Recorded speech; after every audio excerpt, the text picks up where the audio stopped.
point to the logo on my chest and tell them, Slam me, ego, slam me, ego, slam me, ego, slam me, hey. Hit it up hard, hit it with a strike. From the national anthem to the bottom of the night. Amen. Slam me, ego, slam me, ego, slam me, ego, slam me, hey. You already know what's up. What's that? Another home run. We should know the job ain't done till we hold that trophy up. Hey. All right, what's up, everybody? Welcome to Talking Friars. Hopefully, you can hear me here because this is recorded, and so hopefully, I'm not going to be talking here for like a half hour and then you can't hear anything that I say. But deadline day, the Padres, man, did they make a lot of moves, and was my head spinning as I saw these moves happening. It was a long day for me, and then just seeing all these moves, like this morning, wow, what a whirlwind! I see Mason Miller, Padres get Mason Miller, and then you see like a minute later, couple minutes later, that they gave up Leo DeVries for Mason Miller and JP Sears. I don't want to make this just about Mason Miller. Like JP Sears, it's a controllable pitcher, but I was pissed. I was pissed, probably like a lot of Padres fans. In fact, I know a lot of Padres fans are pissed. Since then, though, as I've kind of cooled down, I have cooled down me being so pissed off about it. Like at the end of the day, it is about winning baseball games and trying to win the World Series. And we know that starting pitchers don't go long every time in postseason games. Even when you're a really good starting pitcher, you're not going to go 7 innings. You're not going to go 6 innings. So if you can have a super bullpen like the Padres have, your chances of winning increase. And not only did they better the pitching staff, rotation wise, by the way, they didn't trade Cease. They kept Suarez, and the bullpen is the best in baseball, in my opinion. Some other teams can, have their thoughts on that, but frankly, I don't care. Um, they improved the offense as well. And so, you know, could that 24 scoreless inning thing happen again? Yeah, but this is something that AJ Preller can't control. What he could control to a degree, you need the two sides to tango, but what he could control to a degree was who you could go get. Who's going to be in this lineup? Could you make an addition to this lineup? And he didn't just make one; he made multiple additions. He got Ryan O'Hearn from the Orioles. He got Ramon Laureano from the Orioles, and he got Freddie Fermin from the Kansas City Royals. I didn't know very much about Freddie Fermin when this happened, and I was driving around when this happened, and I was like, "All right, I'm not very excited about this move. It's not a big name catcher." You look at the numbers as well, and it doesn't like blow you away. He's got 3 homers this year, a 255 average, but he also hasn't been playing in, every game. He's got 67 games played. He's also got someone named Salvador Perez who will probably get some Hall of Fame votes by some when he hangs him up, and then there's that 5 year period, right? After those 5 years are up. He's probably going to get some Hall of Fame votes. So now to share time with Elias Diaz, and that's who the catcher will be, because if you didn't see this, the Padres, they designated Martin Maldonado for assignment. I don't know if another team's even going to pick him up, to be quite honest. So he could just be in El Paso over there with Campy. And they also designated Trenton Brooks for assignment because they had to make room for players. Brandon Lockridge ends up going to the Brewers. The Padres, they acquired Nestor Cortez. Also, shortstop Jorge Quintana, but I'm not going to act like I know who that is, so whatever. But Cortez, he has been dealing with some injuries this season. Left elbow flexor strain. He was on the 60-day IL. He's only had a couple of games this year, so we'll see when he can end up actually pitching for the Padres. But this could knock Randy Vasquez out. They did have to give up Kolek today. They did give up Ryan Bergert today to get Freddie Fermin from the Kansas City Royals. But if you're the Padres, you know that you got JP Sears. You got Nestor Cortez. You still have Randy Vasquez. You still have Matt Waldron. You still have some guys that can make some starts. And then you get Michael King back. You have Darvish. You have Pavetta. You still have Cease. Like, that gives you more than the 5 starters. And you still have some depth to work with. Did they give up a bunch of prospects? Really, like, talented guys that Padres fans, casual Padres fans even, would know their names because those are the top prospects in the system that you hear on, sports talk radio and all that. Yeah, they did. And we'll see if it ends up hurting them. But would I rather have my GM sit back and be cautious? Would I rather be Craig Breslow, have that be my GM? Or would I rather have my GM, you know, for a lack of a better phrase, have some balls and go make moves and not try to be, this is a big risk. I don't want to give up my top prospects. They could turn into something and be cheap, and that could really help us long term with these big contracts we have. No, he wants to go win right now. And he saw that the catching position could use improvement. And it's a little bit improvement, I would say. Um, I, to be quite honest, I was not expecting that. I thought the catching position, they were good with that. It was going to be Maldonado Diaz. You get what you can get offensively, but you don't want to mess with the relationship the catchers have with the pitchers. It's one of the best pitching staffs in baseball. You just run with it. So I do applaud AJ for trying there. And Maldonado could very well just be in the minor leagues if he passes through. He's not a very good, definitely not a good offensive catcher anymore. Never really was his strong suit, right? I think he had some good seasons with the Astros, but he wasn't known for that. So this could be just like you're just adding to the catching corpse and could end up being fine. But really, like the big move, obviously, was acquiring Mason Miller and JP Sears. You give up Leo DeVries. I think also the two significant ones, right? And it was multiple players: the Miller trade and the O'Hearn trade, where you get two bats, O'Hearn and Laureano. I'll get to that here in a second after going through the first big one. But just improving overall and going for it, like I respect AJ for that. I can be pissed off that DeVries is no longer a Padre, but a prospect is a prospect. You look at the past years, and this is kind of what helped cool me down, was take a step back, look at the prospects that AJ has dealt in years past. For big name guys, you're trying to win now, right? You go get Soto, and you give up Gore. What has he turned into? Was he an all-star this year? Yeah, but like he was getting floated out there in trade talks, and the Padres tried to acquire him back actually. But to me, he hasn't turned out into that ace as of now. Yarlin Susanna, no idea what's happening with him. Robert Hassel could end up being good. James Wood, very good. Like out of all of these trades, like James Wood is the one guy that has been like, yep, that's gonna suck.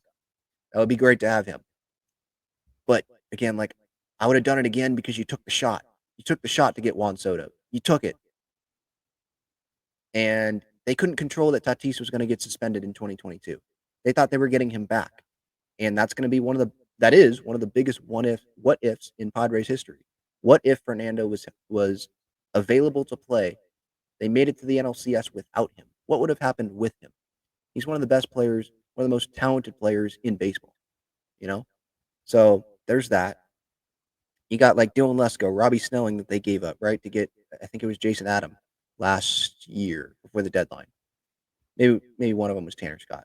I forget. But big prospects, big arms that we thought maybe they'd help the rotation like this year or next year. Well, I haven't heard anything about those guys. One of them probably hurt right now. Like, I guarantee you, if something was happening good with those guys, I would have heard something about it. Haven't heard anything. Other moves, this one, like DeVries, I feel like it's going to trend towards more like James Wood, not some of these other ones where you don't hear much about him. I feel like DeVries is going to end up being an all-star for the A's. But you're trying to win baseball games. And not just baseball games, but October baseball games. And to do that, having a starting pitcher helps. JP Sears could contribute to that, but to be quite honest, hopefully it's Pivetta, it's King, it's Darvish, and it's Cease because Cease is pitching really well going into the playoffs. Could be Sears, though. But obviously the big three does not include JP Sears, and it doesn't include Dylan Cease if Michael King is healthy, So if you're trying to win now, you're going to have to give up a lot. And when you're getting a big talent like Mason Miller and JP Sears, both of those guys controllable. Mason Miller's controllable for I think 4 more years, or maybe it's 3+ years. JP Sears is controllable for I think 3 years as well. So it's not just you're trading for those talents as rentals, you're trading for those talents and what they could develop into and be even better than they are. Specifically JP Series. Mason Miller's already really good. But yeah, like once Mason Miller was acquired, I'm like, don't trade Robert Suarez. You're clearly going all in on a bullpen. You don't trade Robert Suarez. You already gave up the top prospect. Like, just deal with it. You know, maybe they were going to trade Cease, but I was like, trading Suarez doesn't make sense once you acquire Mason Miller. Maybe someone would be like, no, it actually makes perfect sense because you can now trade Suarez because Miller will be the closer. And I was listening to John Gennaro, Section 1904, his reaction today, and he was mentioning like, yeah, I made a trade for a reliever that you didn't really need, and I'm like, no, you need all the relievers that you can get. Like, I'm not passing on Mason Miller. I prefer that they didn't include Leo DeVries, but you don't pass on that guy. If you can build a super bullpen like this, you do it because your starting pitchers are not going to go long every postseason game. And even if they do, I'd love to have Mason Miller to be able to go out there in the ninth inning or go out there in the biggest lane. Because guess what? He doesn't even have to pitch the ninth inning. Suarez doesn't have to pitch the ninth inning. There's different options. So,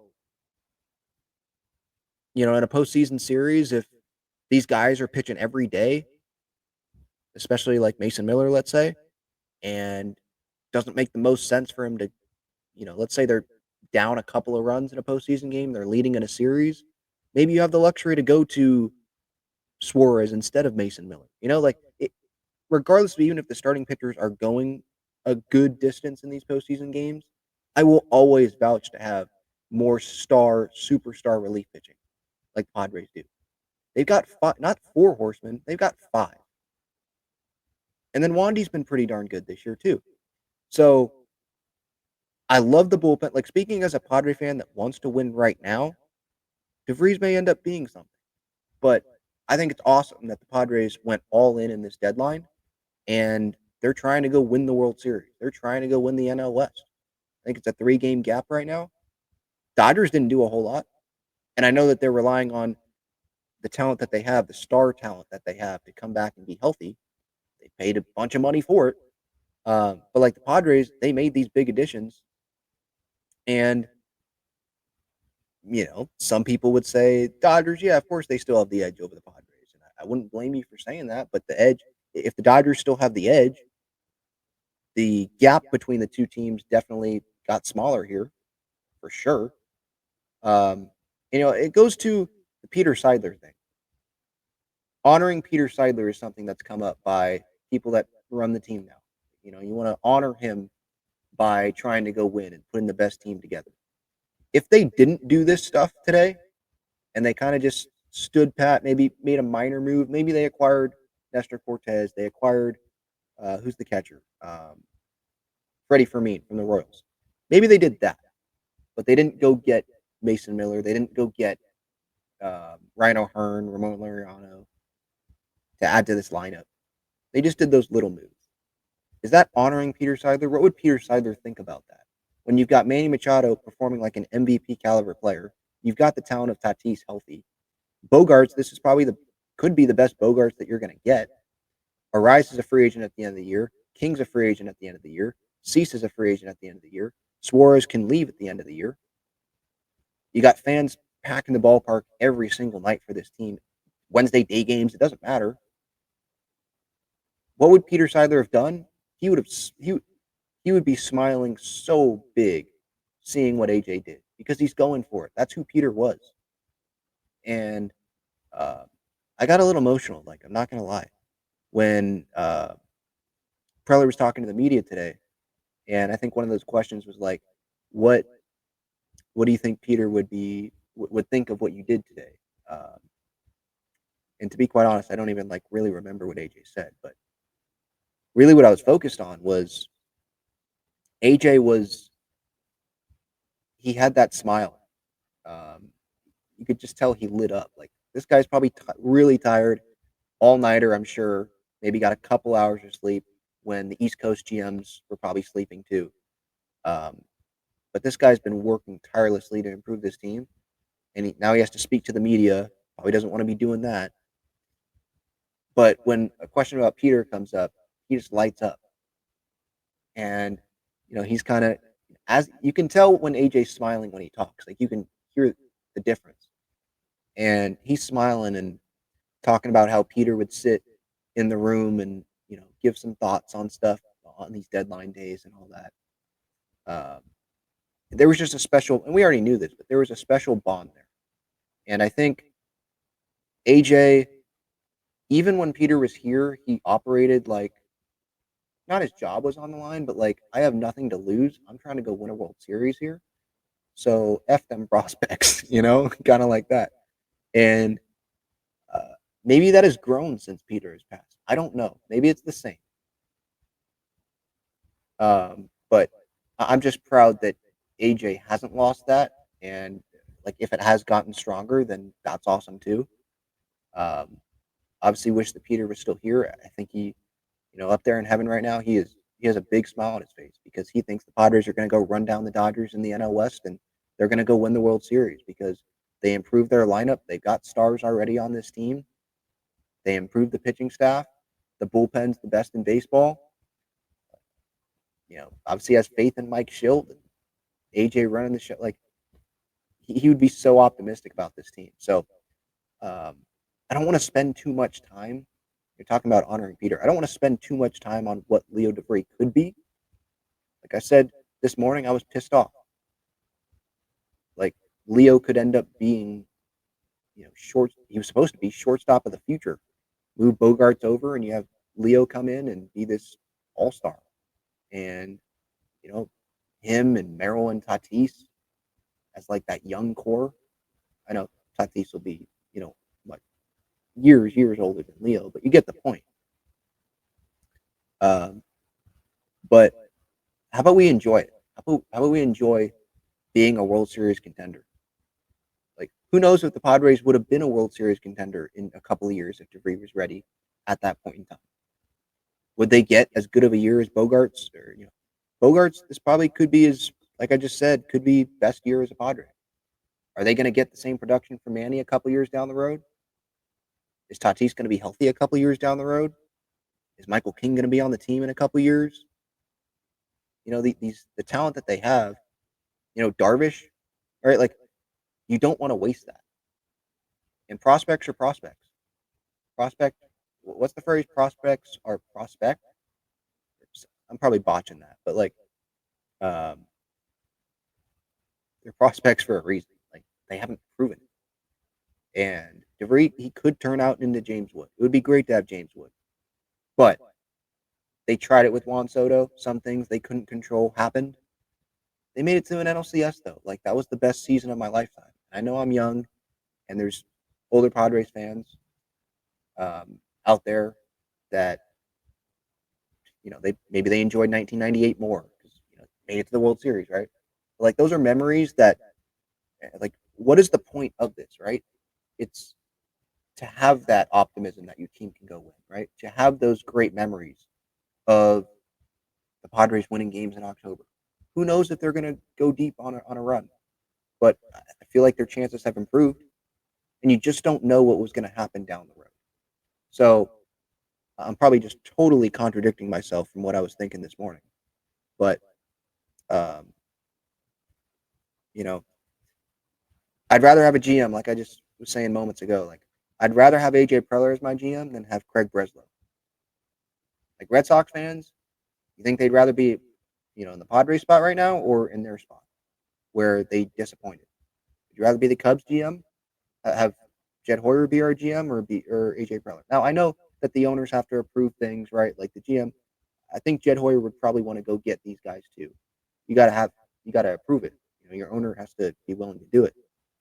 But I said this the other night, like, and maybe it's just how I can relate to AJ, but I like to think of myself as a grinder and just someone who works really hard. And for that to be reflected in the GM that we have, the president of baseball operations, I know a lot of San Diegans work their butts off to have the money to go to Padres games and pay for the Padres TV package. And so to have a GM that works his tail off as hard as AJ does, It's awesome. It brings me a lot of joy. So and it's not just AJ. Like I do want to shout out the scouting staff and those that are in the front office. Like I can't name every role that played a part in this, but I know that there's a big group that played a part in this. And I think you got to give props to like the international team too that brought DeVries in because without these talent that they traded away, you don't get these guys.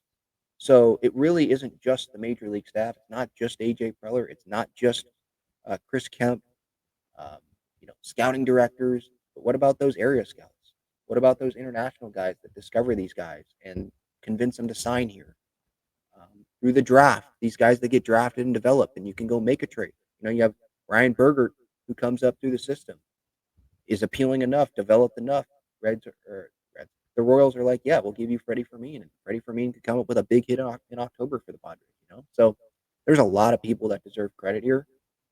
Um, I'm not going to act like I know all of their names or all of their titles, but I just want them to know if they are listening that I do appreciate the work, the days on the road that they've had to go through, time away from family. It is appreciated and it's recognized. So thank you to them. But yeah, Mason Miller. Just going over the numbers of these guys that the Padres acquired today, and give your thoughts obviously in the comments on YouTube. I'm on social media, Instagram, Twitter, at Talking Friars. But Mason Miller has a WHIP just above 1, 38 and a third innings. He's got 59 punch outs this year. 20 saves for a Sacramento team, 38 games. The ERA, like, it's not stunningly great, but you go watch this guy pitch, and it's not someone that you want to be facing if you're an opponent. Like, other National League teams they're going to have no fun. They're going to want to get to that starting pitcher early because you're not going to have fun facing Jeremiah Estrada, Adrian Morejon, Jason Adam, Robert Suarez, and Mason Miller. Like the Padres could do that in postseason games where all five of those guys pitch, and all you need your starter to do is get through 4 innings, and you can win a baseball game like that. We saw the Dodgers last year with the bullpen games. Obviously, the Padres could do that. It's not just I know the big five is going to be mentioned a bunch in this bullpen, and I understand why. It's not just those guys though. Like Wandy's been good, Yuki can be good. There's other talent in this bullpen. So yeah, um, made their strength even stronger. That's for sure. And it's going to be fun watching him pitch. Definitely going to be fun. And it might hurt years down the road, but I respect AJ trying to win now. Then you got JP Sears, who the numbers don't, they don't fly off the page and they're like, oh my gosh, this guy, potential ace. But he could turn into it. Um, you look at he had that blow up outing, 4 innings, 6 earned runs at Cleveland on July 18th. But his last 2 outings, 5 innings, 1 run, 4 and a third, 2 runs. Doesn't look like he's going deep into games. He hasn't been going 6 innings very much this year. And that was like way beginning of the season when he did that. But with this bullpen, do you need him to be going that long? If he can not just keep you in a game, but go 5 innings and give up 1 run like he's done recently, that could be good enough with this bullpen that the Padres have. And both guys are controllable. Mason Miller, let me look up his contract. He is controllable through 2029. So yeah, 4+ seasons of Mason Miller. And then JP Sears, he is controllable through 2028. So 3+ seasons of control for him. So Dylan Cease leaves, you can have JP Sears maybe be that replacement. Somehow maybe they keep Cease and it's King that departs, and you can have someone in there. So they didn't land. Sandy Alcantara, by the way, didn't even get traded. There were some of these big arms that didn't even get dealt. So for the Padres to end up with some starting pitching, Nestor Cortez, all right, like had a really good year with the Yankees that one year, and uh, got the funky windup, and I definitely think he could be a fan favorite if he can be healthy. Could be like the Martin Perez for getting to the playoffs last year. So um, I don't have a ton to add on Nestor Cortez, but it's kind of like, yeah, why not, right? Add that depth, especially when you lost depth with some of these deals today. Um, Getting Ryan O'Hearn, I should probably actually go through all these moves, and not just talk about the players they got, but the actual full move. So the A's won. They traded Mason Miller to us. Mason Miller and JP Sears. Padres traded them Henry Baez, Eduardo Nunez, who had been in the big leagues briefly, DeVries, and Braden Nett. Braden Nett was someone that maybe could have helped this team this year, definitely next year. He was one of the Padres' top prospects. And so the A's, I think they did really well. You get DeVries and Nett, you did very well for the A's. Don't have a ton of fans, but to be opening in Las Vegas and to have DeVries be like the face of the franchise, like I could totally see that. Um, excuse me, sorry about that. But he's not going to be making much money either, which totally fits the A's. The Brewers, by the way, so that trade, it was Cortez, Quintana, and Cash to the Padres. Padres trade Brandon Lockridge to Milwaukee. And I like Lockridge. I did. But they still have Bryce Johnson. So not the end of the world there. The Royals traded Freddie Fermin to the Padres. Again, Bergert and Kolek to the Royals. I would have been more irritated with this. Well, this is probably the one, to be honest, that I'm most irritated about now looking back at it, because Bergert and Kolek, that would be great to have them as depth arms. And Kolek and Bergert both showed like good signs this season. How much of that's my question, is how much of an upgrade is Freddie Fermin to this Padres team at the catching position? When, if you're the Padres, you're already adding O'Hearn and Laureano. You have stars in this lineup. Is it worth it to get Freddie Fermin, who, you look at his offensive numbers this year, it's not like he was, crushing. This is not anywhere near Cal Raleigh. Like, let's be clear. He was sharing time at catcher. So, for the Padres to give away depth, and I know they got Cortez, they got Sears, there is depth still there. I mentioned some of the other names earlier. But I think it's still a question mark with Darvish and his health. King, obviously. Cease with the inconsistency. Like, it would have been nice to still have that depth. And I was content on, this is what the catching position is going to be. If they were going to upgrade, I wish it would have been a little bit better of an offensive upgrade. I hope Freddie Fermin, ends up coming through with a huge hit in the postseason. But that one, it's kind of like, at least I know they gave it to DeVries, and so I should probably be pissed off about that, right? And that would be the one that I'm most pissed off about, which that definitely was the case this morning. But at least you can justify it with, you're trying to win right now, and Mason Miller's one. That guy can shut down any hitter in baseball. And JP Sears, controllable starting pitcher, who could slot right into the rotation, and you give him those starts, and you're not really like, at least I don't think they will. I don't think this is going to be a situation where they're going to have him start and then send him down and then have other guys start. No, I think you give JP Sears one of the rotation spots and you let him go. So I think that one's more justifiable when you acquire, especially someone like Mason Miller, than marginal. It is an upgrade, but how much offensively? And you gave away Bergert and Kolek.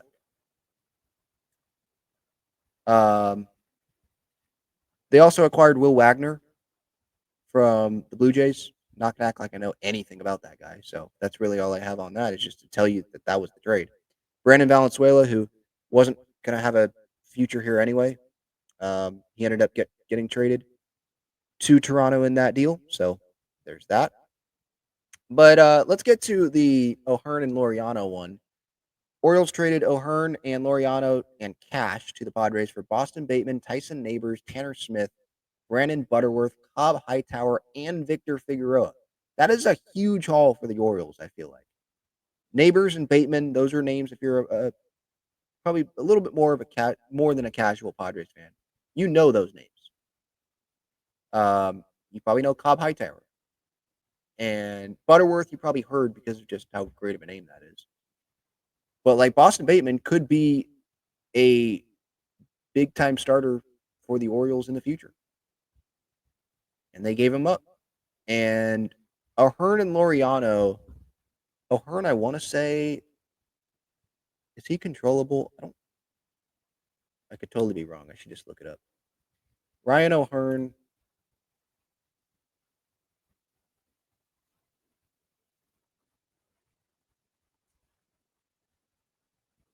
He can play first base and he can DH. He is a free agent after this season, but he's not making much money. So rental there. And then Laureano, I think, is a club option.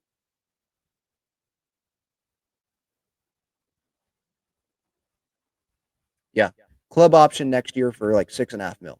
So he could be the starting left fielder for rest of this year and next year. This allows the Padres to have Gavin Sheets and O'Hearn share some time DHing instead of having, this is just a spot where guys can get a day off their feet in DH. And then you have Iglesias or not Tyler Wade as much recently, but like Bryce Johnson. You have someone out there like that. Now it can be, no, this is the best lineup. That's what it is. And you could have a Rise DH some too if you want O'Hearn to be playing some first base. I'm not going to act like I know anything about how he plays first base or is he a big upgrade? I don't know. I do know that he is an upgrade for this offense offensively. Because this guy has 13 homers on the year. He's got a 283 average, 35% better than the rest of the league, OPS plus wise. So, left-handed hitter, and against righties to stack an order like that, where you can have, if you want, like Sheets can go play left field. I don't think this is going to be a situation where Laureano would play every single day. He doesn't have to play every single day. And to be able to put him in there as, that guy to come in as a backup, if the Padres have an advantageous score, pretty darn good. I don't know if you guys saw that highlight. I know that was years ago, but that guy has a cannon for an arm. Now you look at his numbers offensively, and it's like, well, Ben, maybe he should be playing every day. The guy's got an 884 OPS, a 145 OPS plus. He's almost hitting 300. Like, yeah, he's playing every day, and okay, that's a valid point too. But like, this is the thing. It's options, right? Gavin Sheets had been struggling, and so now if he continues to struggle, well, you have O'Hearn, you have Laureano to go play left. It's not, well, we don't have any other option. And they improved the bench, right? I didn't want Trenton Brooks to be out there getting the big pinch hit opportunities. I know he's a San Diego kid, and I love the story. Wanted him to have success, obviously, like every San Diego athlete that comes to play in San Diego. I'm biased towards them. I love them, and I want them to be a star. But it just wasn't working out, and I want this team to win. So now you can have Gavin Sheets be your hitter off the bench, or O'Hearn, or Laureano. And that's an upgrade right there. It's an upgrade to the starting lineup and upgrade to the bench, acquiring those two guys. So I love it. I'm not attached to any of those prospects that they gave up. Like I was attached to DeVries because of everything we'd heard and the clips that I'd seen and all that. But again, like I do respect AJ Preller and him wanting to win right now. Prospect, I think that's what the phrase is. Prospects are suspect. I don't know who said it, but I've heard it and it sounds good. But yeah, so now what could this lineup end up looking like don't love giving credit to Jim Russell. Just kidding. But he did put together a lineup earlier today. And it's Tatis, Arise, Machado, Merrill, Bogart, O'Hearn, Laureano or Sheets, and then Cronenworth hitting 8, Fermin catching, hitting 9. And you compare that to what the lineup was, which I will actually pull that up right now. The lineup yesterday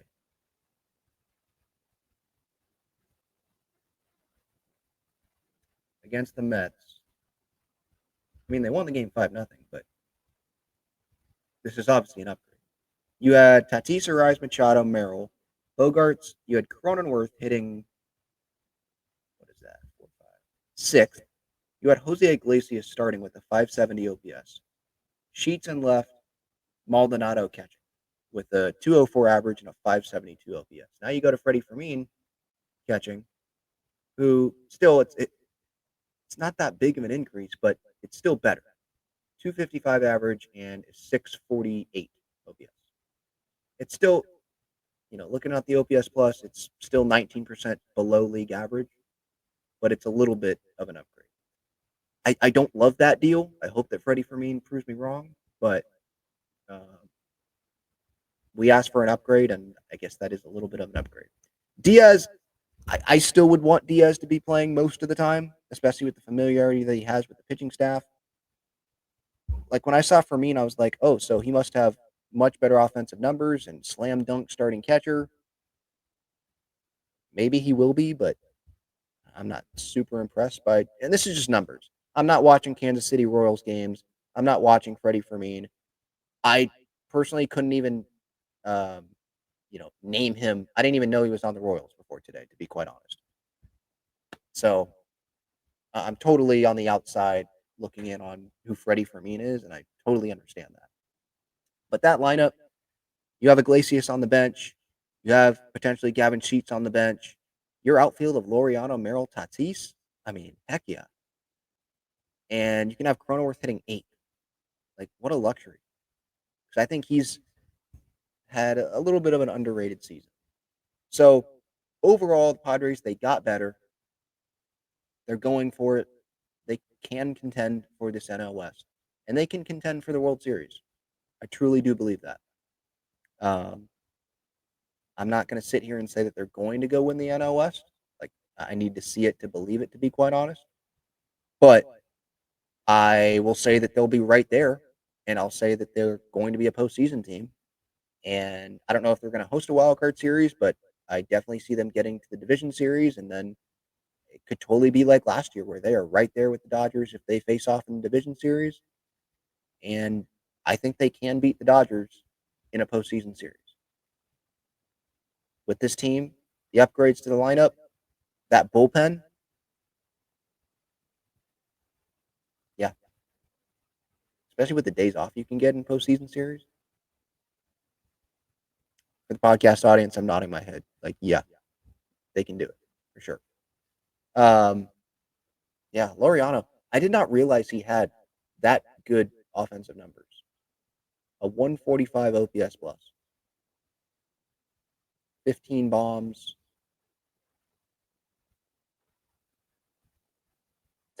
Dude's got a cannon for an arm. He's one of those guys that I feel like's been long rumored to be a Padre, and we were just waiting for that day to come, and now it's come. Joey Gallo was one of those, but that just wasn't going to happen.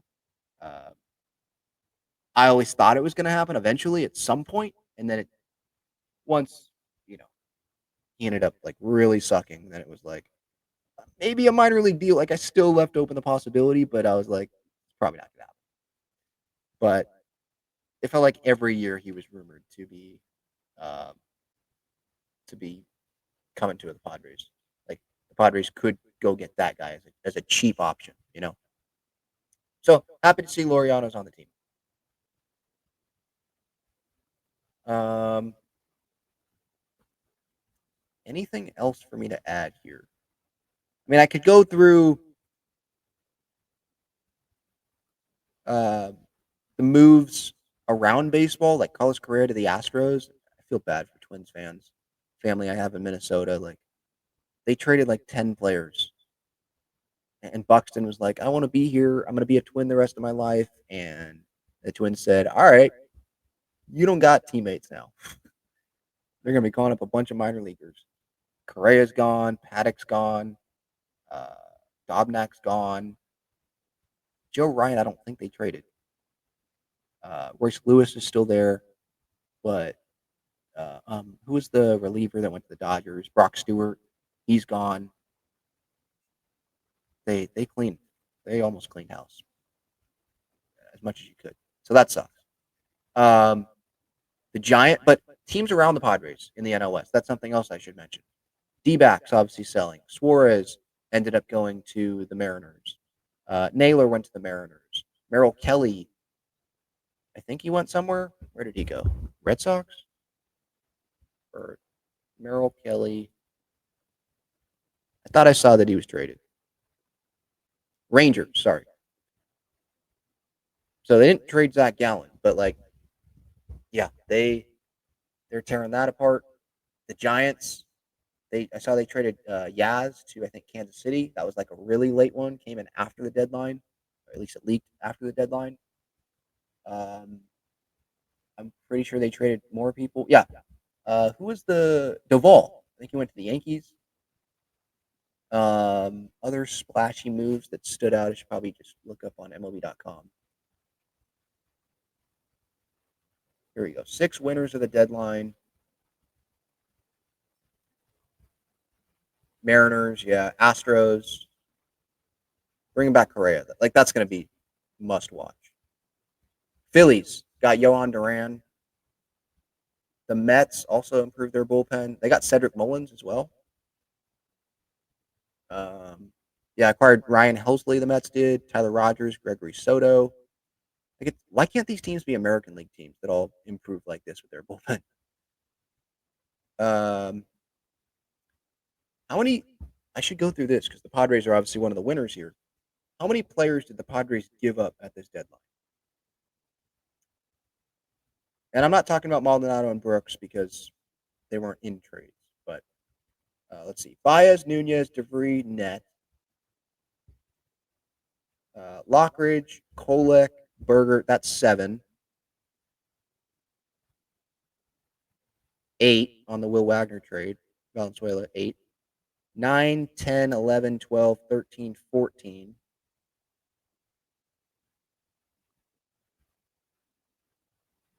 I think it's 14 players, unless I'm missing one.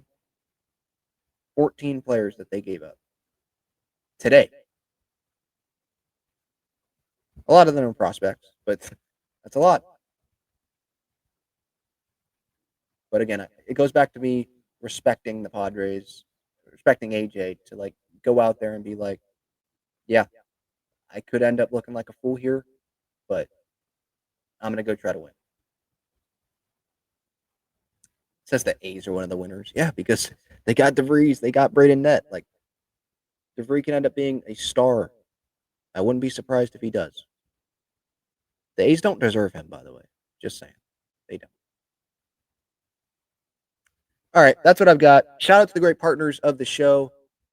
If you want to go watch some of these new Padres players this weekend, check out Gaglione Bros while you're there at Petco Park. They're down the third baseline. They're in the upper deck as well. Great cheesesteak fries, best Philly cheesesteaks in San Diego.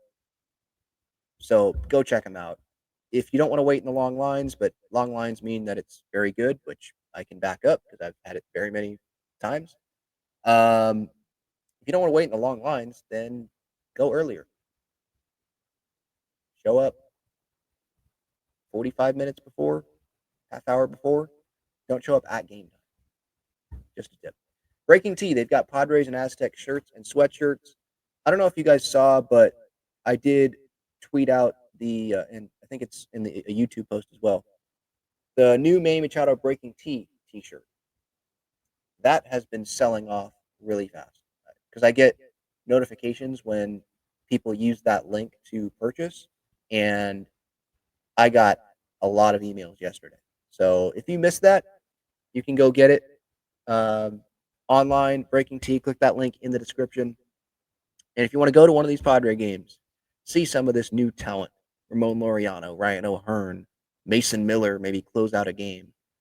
Don't know what his walk-up music is, but we'll see. Or walk-in music. Freddie Fermin. Go to SeatGeek, code Talking Friars, $20 off your first order when you sign up with your email. So use that to your advantage, trying to help you all out. But yeah, give your thoughts in the comments on YouTube. Podcast listeners, thank you so much for the time as well. You can give your thoughts. Go to YouTube and put your thoughts down or on social media. Want to hear from you. I would say a successful trade deadline for the Padres. They got better. They're a World Series contender. They're an NL West contender. They are a postseason team. I think if you're a Padres fan, you are leaving this deadline more excited about the Padres than you were 24 hours ago. And Cease is still here. He's talented still. Suarez is still here, which I love.